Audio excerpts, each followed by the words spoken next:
Hi everyone, welcome back to Learning Korean. Today we're going over some essential everyday expressions, the kind of phrases Koreans actually use all the time in daily life. These are the phrases that'll make you sound natural right away, whether you're greeting someone, saying goodbye, or reacting in conversation.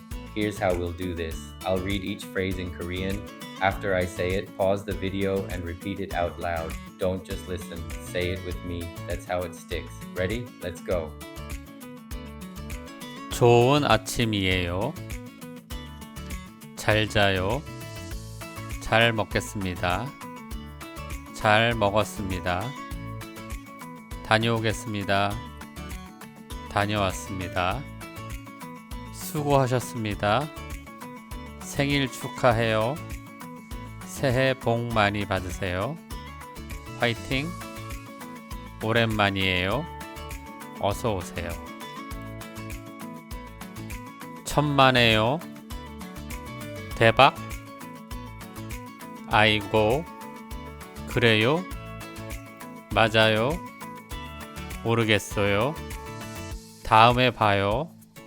연락할게요. Alright, those are some of the most common everyday expressions in Korean. If you can remember even half of these, you're already ahead of most beginners. My tip for you, pick 3 or 4 of these phrases and use them today. Say 좋은 아침이에요. when you wake up. Say 잘 먹겠습니다. before your next meal. The more you use them in real life, the faster they become second nature. And here's a little cultural insight. That phrase, 수고하셨습니다. thank you for your hard work, is one you'll hear everywhere in Korea. At the end of the workday, after a group project, even when you're leaving a restaurant. It's a small phrase, but it carries a lot of respect. Start using it, and Koreans will notice. In the next chapter, we'll keep building on this foundation. Make sure you subscribe and hit that notification bell so you don't miss it. Until then, 화이팅! you've got this.